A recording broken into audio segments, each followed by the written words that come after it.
Hi, everyone. Welcome to Dementia Ally Strategies. We're going to get started in 3 minutes at the top of the hour. So if you are watching this as a replay, you can go ahead and scoot forward about 3 minutes.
One minute.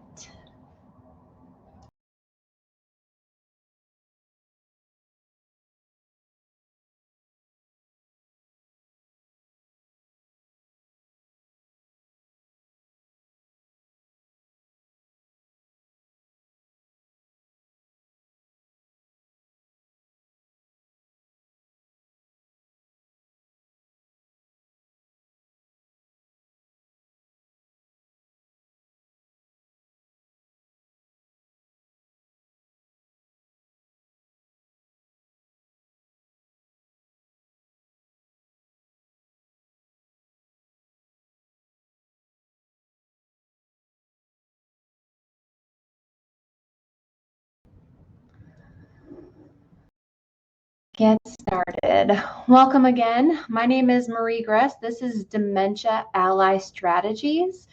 I am a licensed master social worker with specialties in macro practice in older adults. I am the CEO of CoverPage LLC.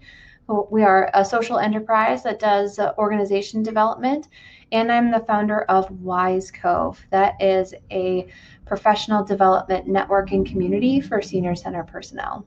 If you ever want to get a hold of me about this or another topic, feel free to grab my email here. I'll have it again at the end of the presentation. But let's get started. I always like to give a little bit of context before we jump into our topic. So like I said, CoverPage, we are CoverPage LLC.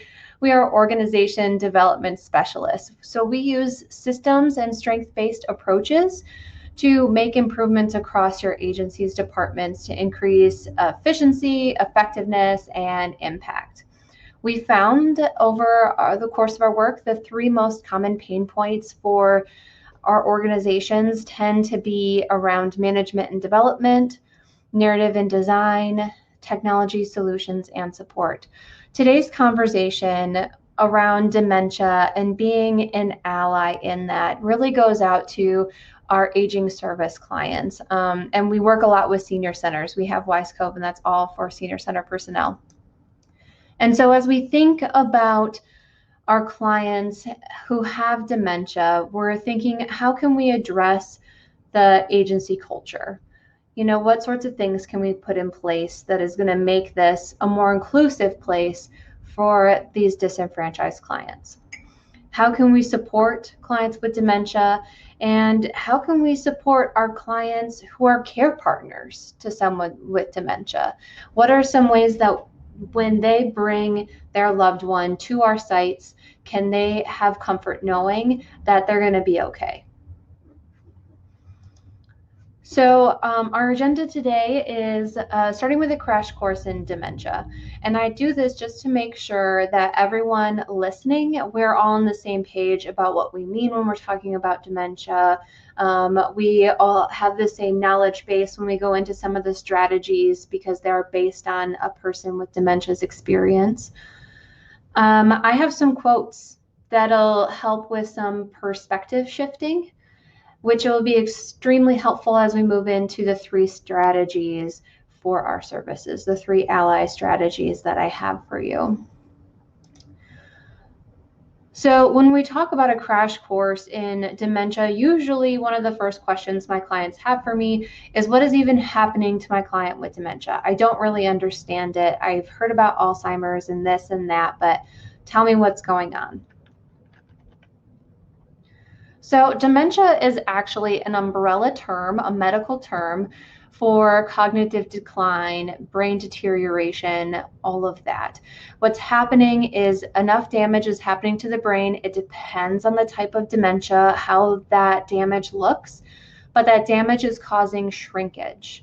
And when your brain is shrinking, it's losing some of its power. It's losing some of its ability. Again, it depends on the type of dementia. There are over 100 types of dementia. So it depends on the dementia, how that actually does the damage, what sort of connectors it's interfering with, what parts of the brain is it attacking.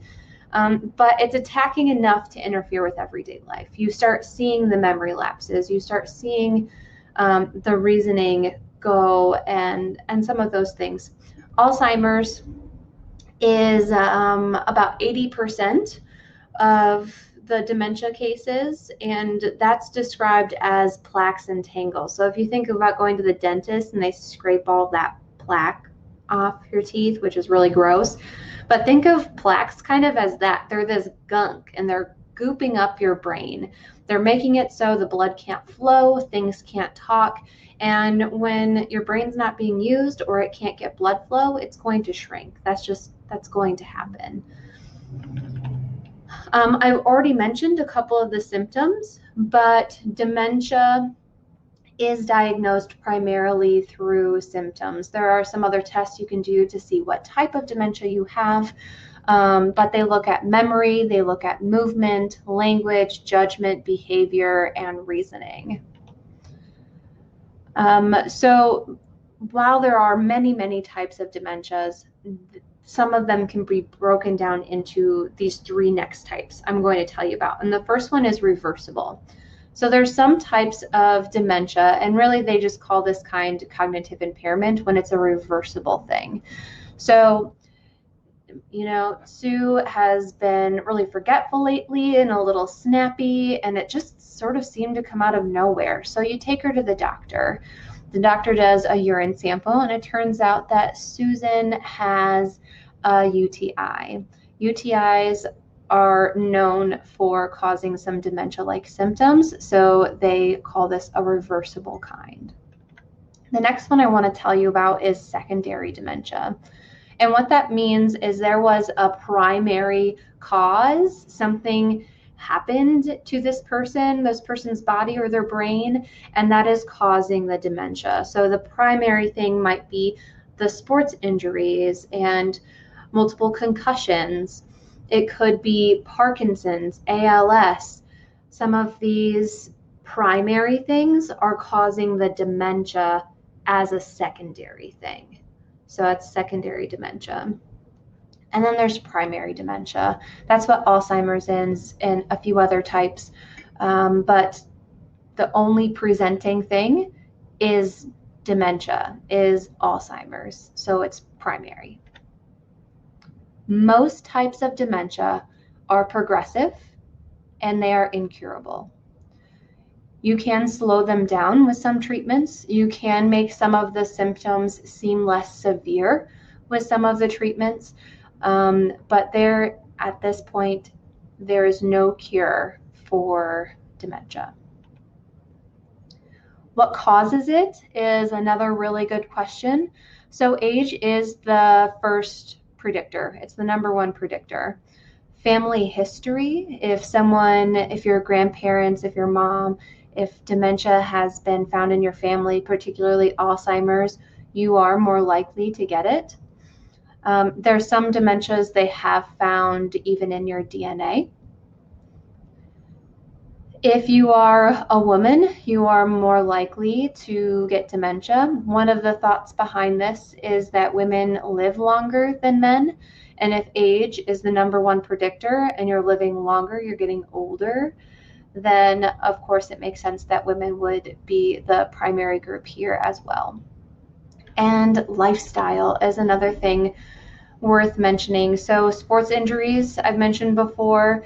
Some other Another big type of dementia is vascular dementia, and that's when you have strokes or mini strokes causing damage to parts of the brain. They may also call it a multi-fart. I can never say it right. I don't even know why I try. Multifarctic. So basically, there's multiple damage spots leading to the dementia. Sleep has a major role in dementia and dementia progression. That's always a really interesting discussion. That could be its own talk. Diet, exercise. When you look at the Mediterranean diet and lifestyle, they have significantly less dementia. They call it a blue zone. And actually, when they've done studies in the States using the blue zone diet and lifestyles, they find that it can actually, I won't say reverse because I don't want to imply that things are curable, but they do make things a lot better. They slow it down. People became so healthy after switching to a blue zone diet that they thought it was unethical to continue the study, which I thought was very telling, very telling. And the last thing I want to mention here with lifestyle is institutional disadvantages. So when we talk about institutional racism, when we talk about other disadvantages like income, job type, class, if you have less access to resources, if you have less access to information, the chances are that you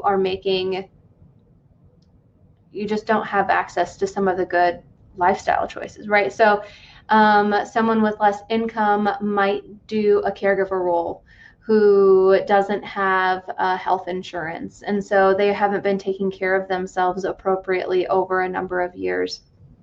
And some of the examples continue. Again, that could be its own talk, but I do think it's worth mentioning here that Blacks are twice as likely to develop dementia, and Latinx are 1.5 times as likely to develop dementia because some of the institutional racism and institutional disadvantages we have in the United States. The last bit that I want to cover with our crash course in dementia are the stages. So before you get diagnosed with dementia, there is mild cognitive impairment. It really takes about 6 months to 1 year to have an official diagnosis. They need to see how fast it's progressing. They're trying to do tests to see what kind of dementia you have. The type of dementia you have changes the treatment styles for really important reasons. I won't get into here. Again, that could be its own talk as well. And then once you're diagnosed, they typically start you with a mild dementia, moderate then severe. And if we're talking about Alzheimer's, we know a little bit more. We're able to do a little bit more research on Alzheimer's specifically. So we look at these stages as early to middle, middle to late, late to end, and then the end stage, which is death. And so you can see how the years vary here as well. Are there any questions in that crash course? I'm not going to pause long for questions here because we have a lot of ground to cover. Okay. So I said that next we were going to do a little bit of perspective shifting. What I want to do is read you some quotes from people that have dementia and sort of their feelings around how people have treated them, their interactions, their experiences. I think that this is really important if we're going to be adjusting some of the strategies in our organizations to understand how the individuals might be feeling. So I'm going to read these to you. Body language is often a much bigger deal for us than words said. Touch a hand or a shoulder, or simply sit companionably nearby. Extend the courtesy of talking to me directly, slowly, and pausing between phrases and sentences. Take the time to listen to what I have to say. Allow me to interrupt before I forget what I wanted to say. Look me in the eyes when you are talking to me. Make me feel like you want to talk to me. I can tell by looking in your eyes if you are really comfortable talking to me or afraid to be around me. I can sense your emotions and I will copy them. If you are angry or frustrated, you will pass those emotions to me. I read an article that women speak about 20,000 words a day, and men speak about 7,000 words a day. Typically, we speak at a rate of 100 to 150 words per minute. I cautiously showed this to my wife and suggested this might be the reason why I have so many emotional outbursts when she is talking. I asked her to imagine that she was talking to me for 1 minute, and during that time, I had to process and remember 150 words. I would suggest that those without dementia consider having a better listening ear and decrease the number of words that are used in their communication with someone with dementia. I do not like the term patient unless I am in a hospital or medical setting. If I hear this word used to refer to me in other settings, it weakens me, and I worry I will start acting like a patient and need someone to do even more for me. I found those quotes particularly impactful. Some of the suggestions that they had were very doable, and they almost feel small. But when we try to practice these things, like thinking about 150 words in 1 minute, that someone not only has to remember and process, like if I had to listen, like think about every single word individually that you were saying and then process those, that would be very frustrating and very overwhelming, overstimulating. So I hope those were impactful for you as we transition to how we can apply some of these concepts and some of these strategies to the services that you offer at your site. And the first thing I want to really highlight is this mindset of person-centered care. I do work with community-based services and senior centers, and a lot of you do group work, right? You are looking at this group coming in, you're assessing how can I reach the most number of people in this time frame or on this day in this program. These are some of the things you're considering, right? But having a shift to thinking through each individual that comes to that group. How can you make sure every person is treated with dignity and respect? So with person-centered care, the idea is you're thinking about that person, right? Your client with dementia is a person worthy of quality programming. They're worthy of dignity. They're worthy of respect. They're worthy of thoughtful inclusion. And that's really hard, right? Because the vast majority of our people are doing things in this way. And if I just do it that way, I know I'm going to capture a lot of people. But how can we be thoughtfully inclusive when we're thinking about a person with dementia?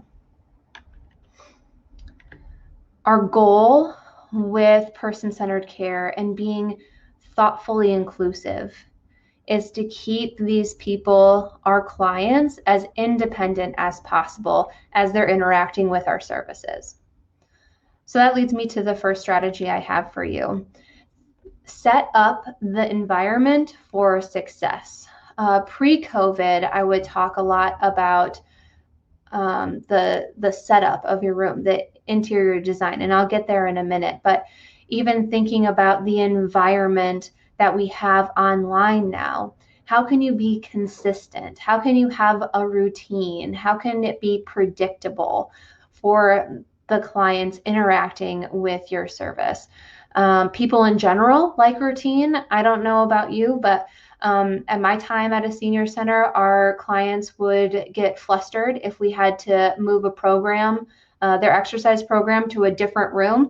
It wasn't that much of a difference, but it threw them off. So add cognitive insecurities to that.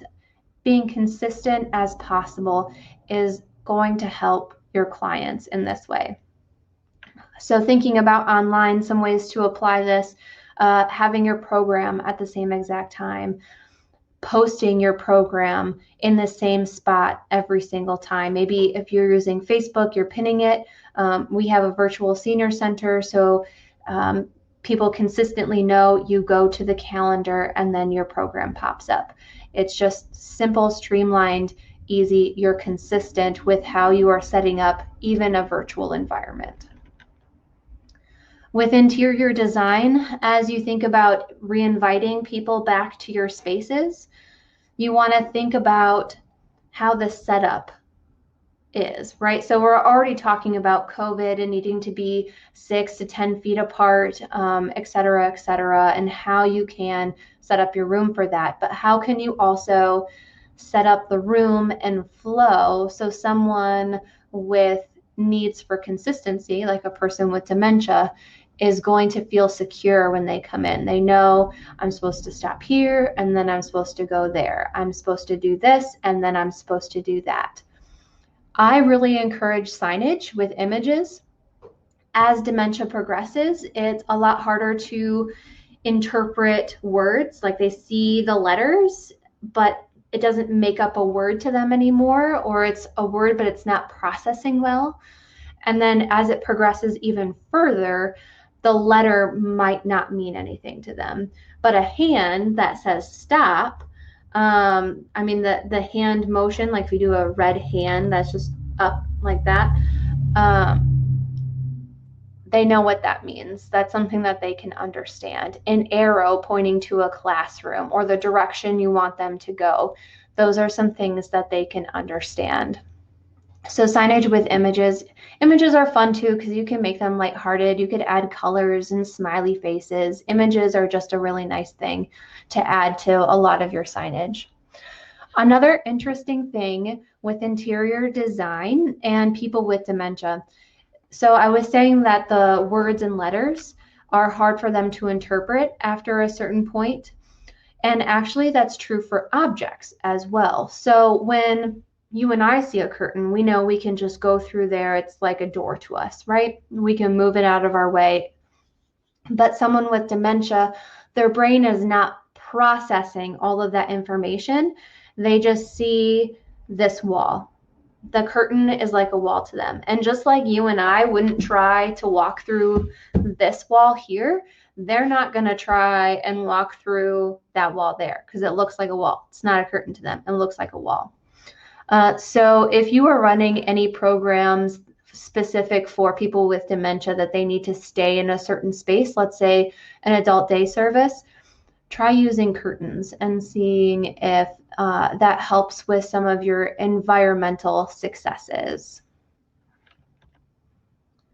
Strategy 2 that I have for you is interactions for independence. So how can I have an interaction or even a conversation with this person in a way that shows them I view them as independent? I have a handful of examples for you here. So don't say something like, wow, well, you don't look like you have dementia. You don't sound like you have dementia.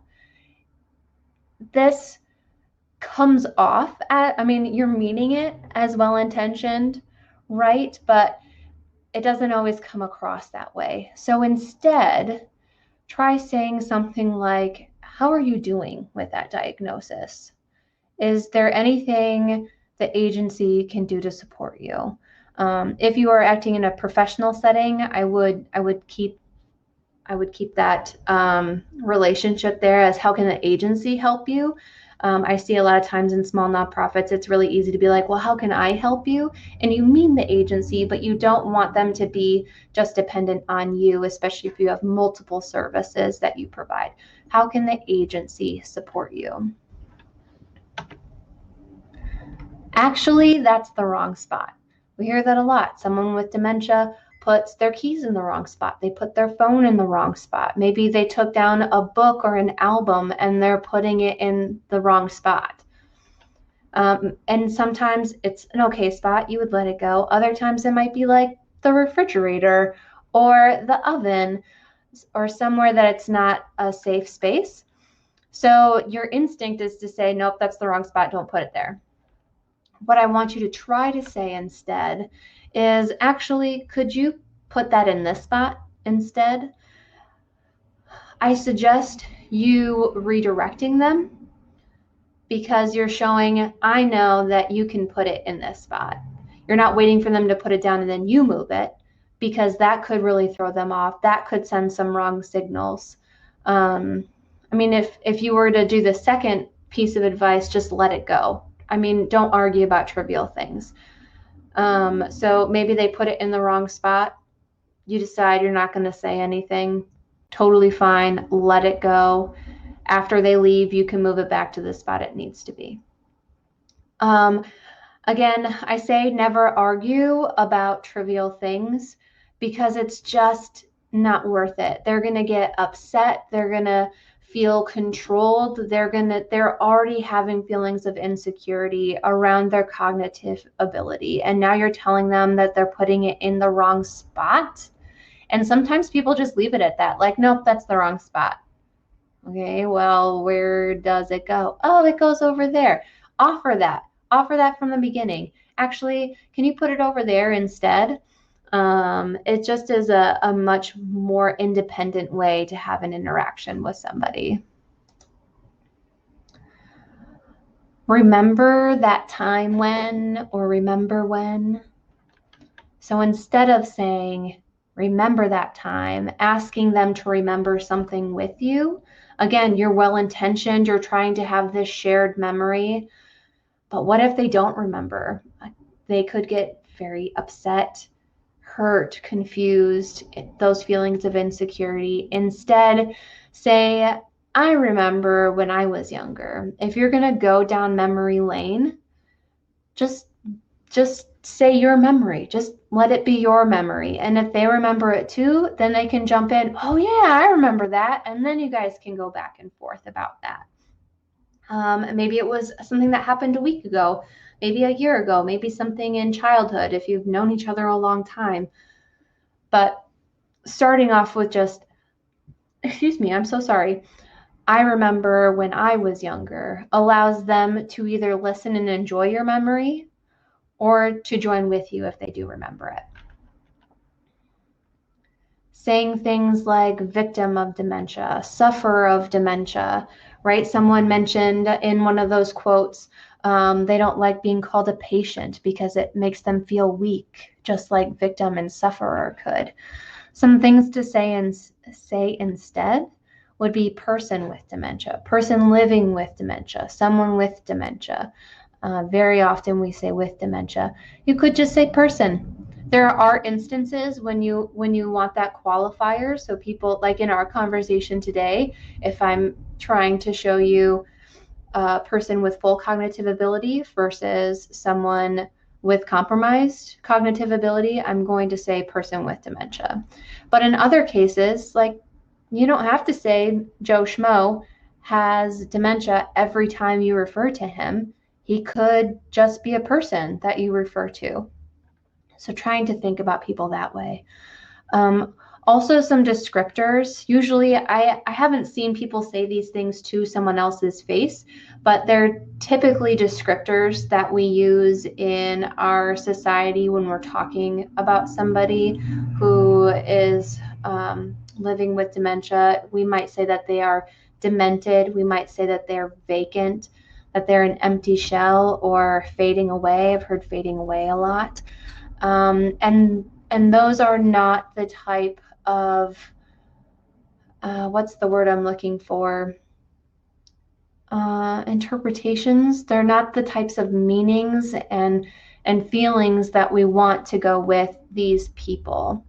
We don't want them to be defined by their illness, by their dementia. We want their personhood to define them. Don't say things like, "Oh, honey, your father died 20 years ago." Don't say that. You can say, "Tell me more about your father," right? If they're reminiscing about their father, if they think their father is still alive, well, tell me more. Obviously, you're reliving this memory because you have some warm, fuzzy feelings right now. Or maybe they're not warm, fuzzy feelings, but they're reliving this memory. Join with them. Say, "Tell me more." Engage with that. That will mean a lot to them. Don't correct them that their father died 20 years ago. Don't correct them if it's their sibling, their parent, their pet. If you correct them, especially on something around a death, that could be very jarring and very traumatic. Imagine if someone called you up and in the middle of your conversation, they say, "Oh yeah, that person's dead." What? That person's dead? That's really hard to understand.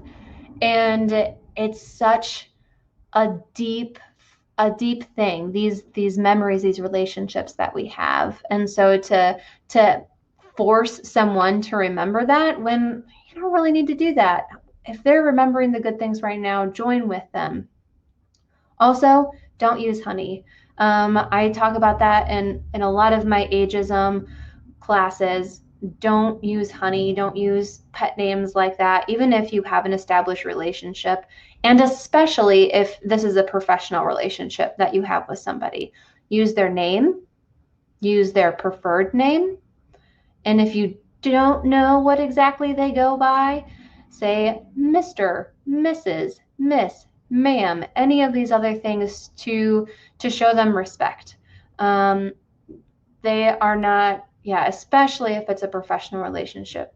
Don't use honey. Saying something like, "You are so mean now," snapping at them, try hard not to snap at them. Try really hard. Instead, say, "You know what? I need to walk away for a minute." It's okay to get frustrated, right? As the care partner or as a professional, it's totally fine to be frustrated. Those are feelings that you have and you need to work through them. But you need to separate yourself. That's a boundary you need to have with other people, especially if they're your client. So say that you need to step away for a minute, collect yourself, and when you return, you can redirect them to another activity. Chances are just having that space away from each other, you guys can correct that between yourselves. There's also a lot to be said about there's this doorway theory that because a doorway is an arch, it causes your brain to have a new beginning. It's really interesting. You should Google it. But if that person, if you redirect them to another activity and you ask them to come into a different room with you, there is a good chance that because they are walking into a different space, right? They're in a different room, that because they're walking through this archway, that there's a pseudo reset and you can have a productive conversation again. If they are snapping at you though, think critically about what unmet needs they might have. So I don't know about you, but when I'm tired and when I'm hungry, I can get cranky. If I'm feeling stressed or under pressure, I could get snappy as well. And so those are unmet needs that I have.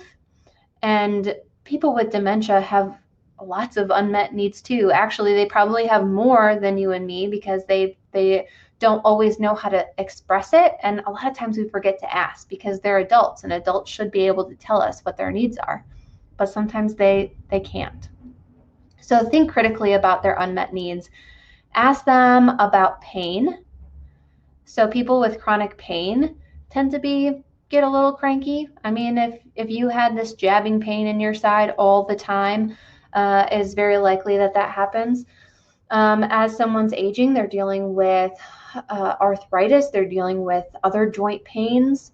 I've got this pain in my shoulder right now, so I apologize if that's weird. But these things they really get to you. They make you irritable. So ask them about pain. And then ask the doctor about medication. A lot of times their medications can interfere with some of their other behaviors. So let the doctors know that they're more snappy than usual and what time of day they tend to be more snappy, and your doctor should be able to help walk you through some of those things. Or their doctor, I should say. Do not say, well, she won't remember. Like, I snapped at her, but she's not going to remember that. You know what? I said this thing I probably shouldn't have, but she's not going to remember that. Instead of saying that, admit that it was wrong. Admit to that person that it was wrong. As we read in one of those quotes, they get the gist. They get the feeling. If they can't understand fully what you're saying, if they can't tell you what exactly they're feeling, they still understand the vibe that you're giving off. They understand the tone of your voice and the attitude that you have. They still understand those things, even if they can't communicate. So again, don't assume because they can't tell you, it doesn't mean that they can't understand, or that your words and actions didn't hurt their feelings. If we are treating our clients with dignity and respect, we have to admit to them when we were wrong. We have to apologize for when we were wrong, and we have to learn from our mistakes. So don't ever brush something off because they aren't going to remember it. It's true, she might not remember it. It doesn't mean that what you did or said was right. Can you tell me about her pain? I liked this example because it was a little subtle, but can you tell me about her pain? So in this instance, someone is talking about the person with dementia instead of talking to the person with dementia. So instead, if this was you talking with a person with dementia and their care partner, if this was you, don't ask the care partner, don't ask the family member or whoever came. The primary conversation needs to happen with a person that has dementia. Can you tell me about your pain? Well, Marie, they have trouble communicating. I'm not sure if they're going to be able to answer me in the way that I need. So here are a couple of strategies. First, you can point to the different parts of the body that may look like they're in pain. So if she's getting up and down a lot, she's probably having some pain in her butt or hips, or even lower back. So point to some of those things. Does it hurt here? Does it hurt here? Does it hurt here? She can nod yes or no. She can point to, you can get one of those scales with the faces that nurses have, so she can tell you how much it might hurt, or a yes or no. There's a few different things that you can do. You are more than welcome to follow up with the care partner as well. But initially, your primary conversation needs to be happening with a person, with your client, with a person with dementia. Oh, something like, you asked that already. Answer it again. Don't correct them. Don't remind them that they've already asked you.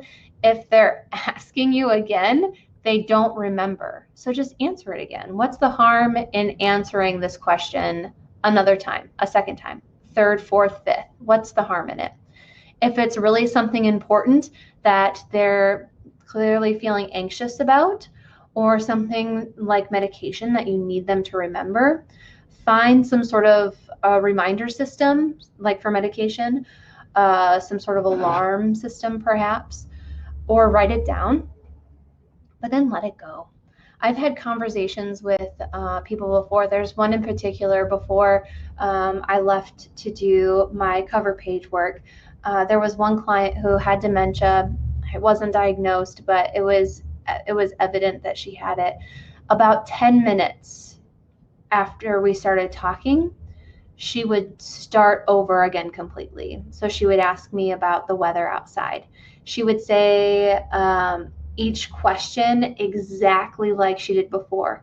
The tone, the curiosity, the phrasing, each time she reset the conversation, it was exactly the same.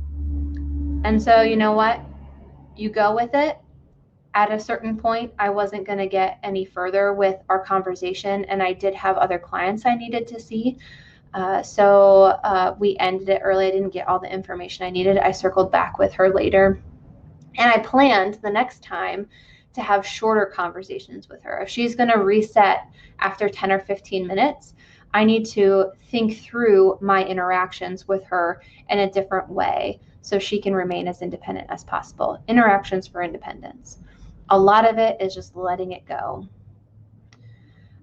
So a couple of other things to keep in mind that were mentioned in the quotes before were to slow down. I'll talk quickly for some of these presentations because there's a lot of content that I want you to get in 45 minutes to an hour. But if you're talking with your clients, older adults already have slower processing. So talking slower and sometimes their hearing just causes that to slow down even more. And then you add dementia on top of that. Just really slow down. You don't have to be in a hurry when you're talking with them. Plan for more time when you're having some of these conversations. Remember that your body language is very important. They are very sensitive to tone. They don't understand a lot of what's going on.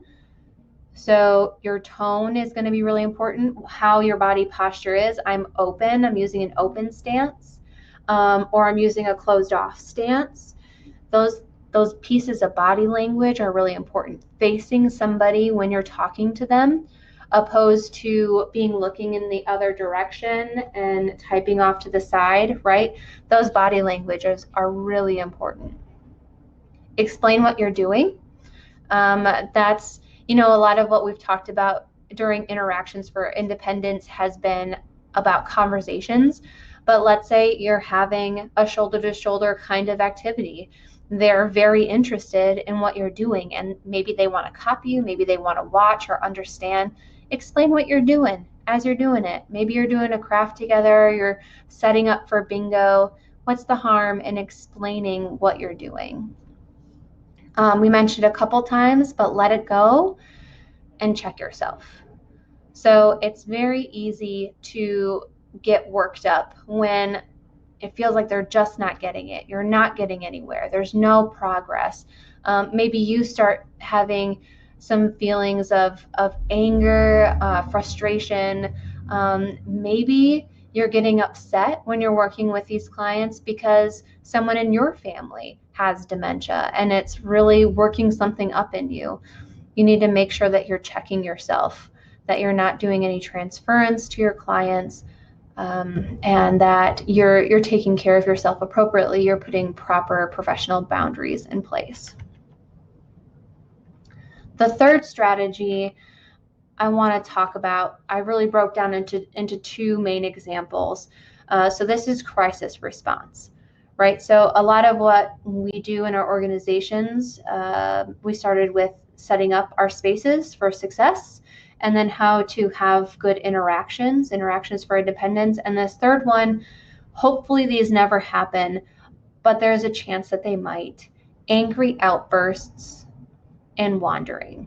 How do we handle those in our organizations? What are some successful strategies in being an ally during these crises?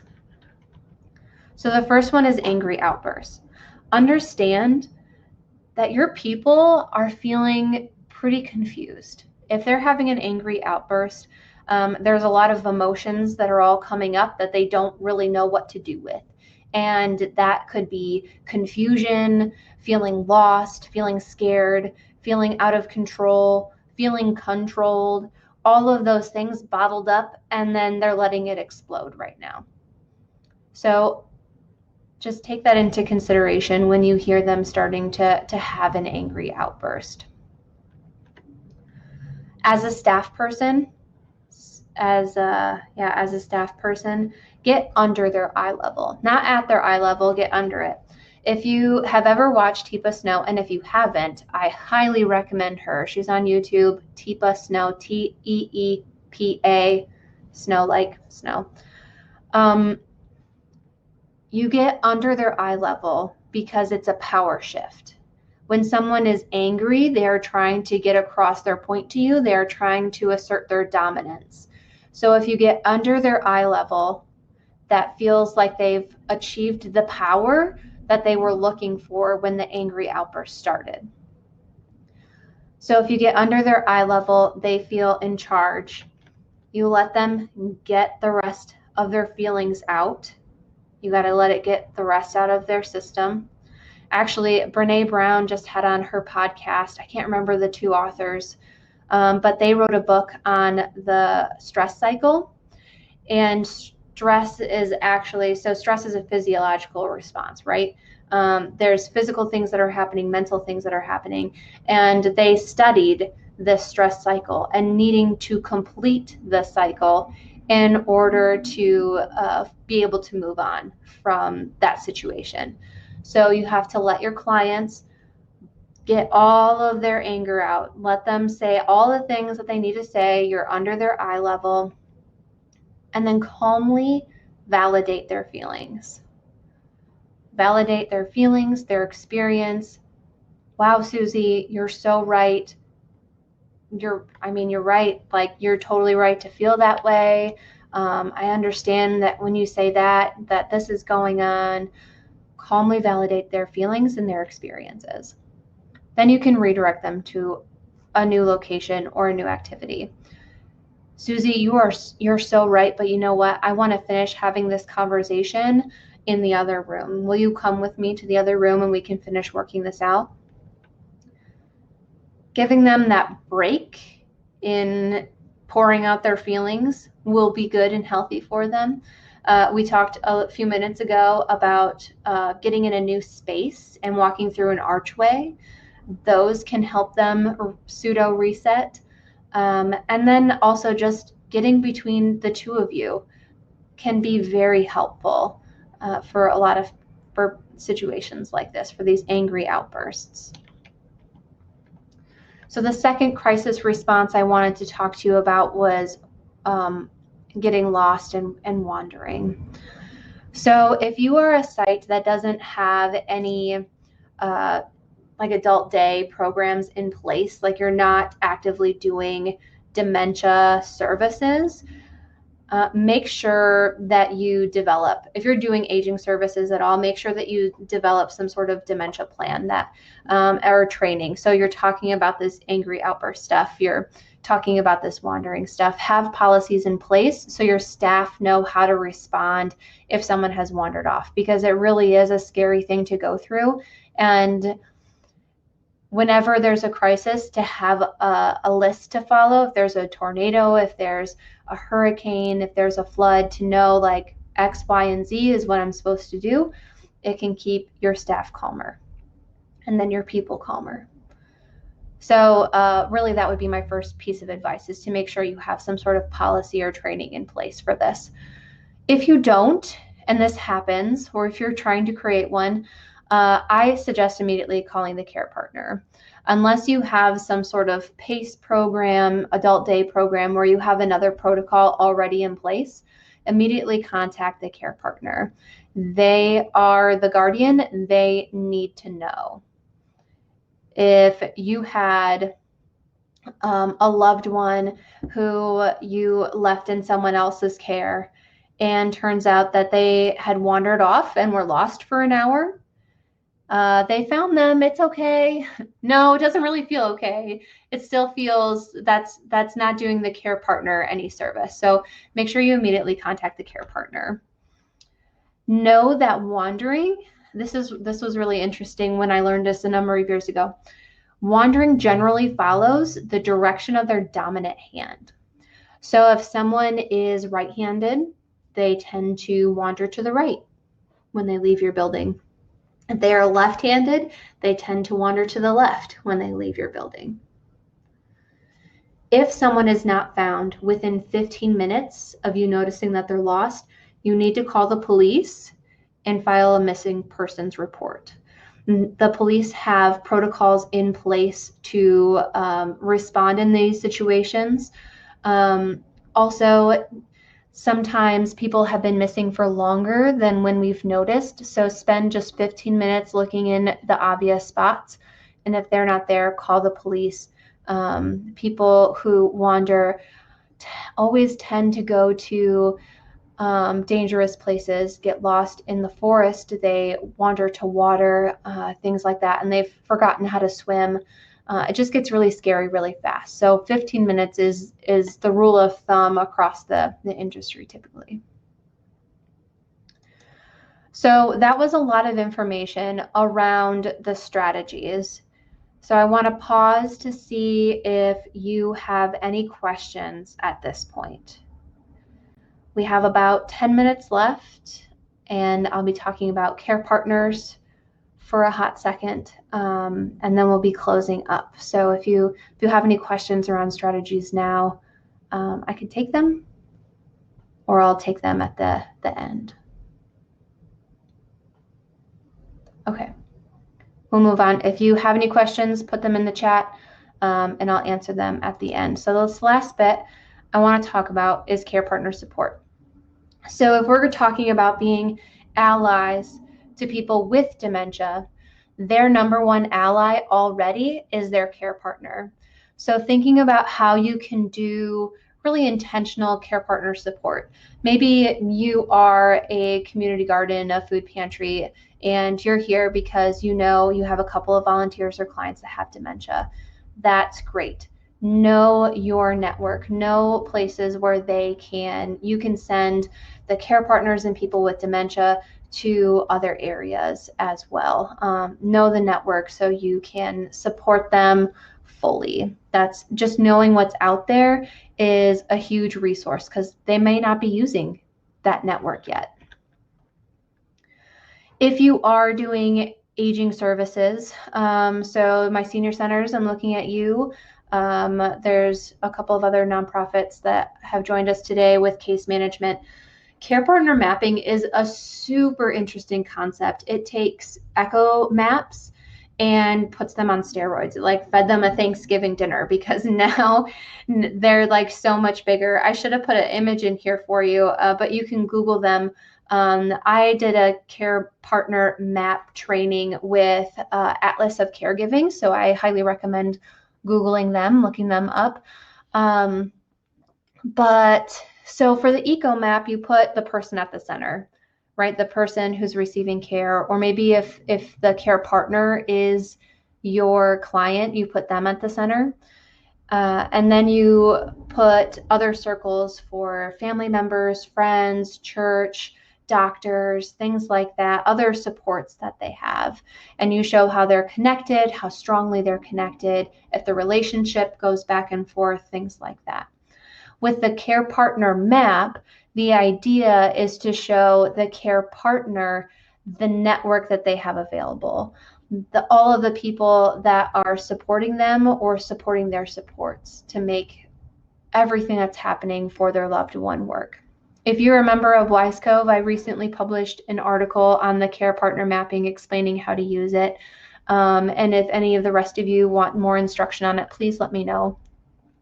Care partner mapping can be a really effective tool for the caregiver to truly understand the network they have at their disposal, to make them feel like they have access to support, they have access to resources. They are not alone, they are not a burden.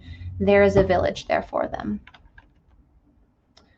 Encourage your care partners to do self-care. They, especially in this time of COVID, they need to be taking care of themselves. They need to find ways to treat themselves well, to give themselves a break. It's harder now, right? That a lot of places are going back into shutdowns or pauses. There's a couple states calling them pauses. But, you know, even if it's a call to somebody, even if you're that call, you're calling with them to check in with them, encourage them to do whatever self-care means to them. And sometimes that's a really small thing and that's all they can manage. Tell them to do that, to make that a daily practice, because it's going to suit them in the long run. Validate their informal roles. So if you're working with care partners, there's a lot of formal roles, right? I think that's on my next one. Yeah, there's a lot of formal roles they have. So they are the care partner, the caregiver. They have guardianship. They have petitions for this. They have rights for that. They're the medical person. They have all of these formal things, right? But there's so many informal roles that these care partners have to carry with them. They are the wish keepers, right? So not only do they document some of the stuff on paper, but they have to try, they actively keep in mind the wishes that their loved one had while they still had all of their cognition. They're schedule managers. They are cooks. They are cleaners. They're taking care of all of these needs when that was never something that they had in their plan. There's all of these informal little ways that they are taking care of their loved ones, and those often are the things that go unnoticed, especially by their loved one. So if you can do some work in validating some of that, maybe you give them a surprise meal, maybe you do a surprise leaf raking for them. Those would all be some really awesome ways to show that you care and you support that care partner. So if there's any questions, now would be a great time to ask. If you don't have a question, if you could share either publicly or privately in the chat, what is one thing you can improve about how your agency supports people with dementia? If you could just think about that for a second and put it in the chat, that would be so good. Someone liked the leaf raking idea. Cool, cool, cool. I have led some leaf raking things in the past, and I did not like organizing them on the front end. So my last 2 years of organizing leaf rakings was really just like reaching out to groups that might want to and say, hey, this is the day that we're going to go around town and do some leaf raking. There was 2 communities in particular that were only for older adults, and so those are the communities I had these groups do leaf raking in. So I wasn't giving away any client information. It was a publicly acknowledged space, but yeah, that was my leaf raking story. What else do you guys want to improve? You like the conversations. You like the quote about touching. Yeah. Yeah, so like I said before, I'm a licensed master level social worker, and boundaries have always been really important to me. I'm not particularly a touchy person, aside from like my husband and my daughter, right? And my sister, but there's something older adults just really crave touch in a way that I have not experienced with other populations. in my experience before. Just holding onto their hand, touching their shoulder, touches that are completely professionally appropriate, but really mean so much that it validates them as a person. And I find people are especially craved of touch now that we're in COVID. So definitely be cautious with some of those things, but yeah. So someone has a question on how to more advice around the setting up the environment for success and virtual things. So really my advice there is consistency, and removing as many barriers as possible. So because a lot of places had to adjust really quickly to COVID, some places, I don't want to say sloppy because we didn't know better, right? We were trying to find a really quick fix. But some places had to use multiple solutions in order to get something to work. But what that means is there's a few additional barriers for your people to sign up. And that's been across the board as I'm working with senior centers, an issue that a lot of people have been having. So how can you make that more smooth? How can you decrease some of those barriers? And some people have turned to just doing live videos, and they're not charging for programs. Some sites didn't charge for programs to begin with, and so just staying on Facebook Live or YouTube Live have been really good for them, which is great. But yeah, thinking through removing barriers. I'll follow up with you about the virtual senior center solution I was talking about. It's really affordable. It's the same price as if you had a regular website. There's some great ways to store previous videos, so your people, if they don't watch right away, they can watch later and you still get that data. But yeah, I'll email you about that.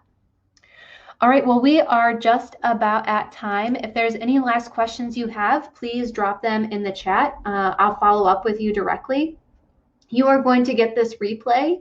And for those of you who follow the cover page or Wise Cove, I do post my replays at the end of the month, so people can catch up on that at the end of the month. If someone in your group missed it, or if you want someone else to watch it, that's when that'll go up.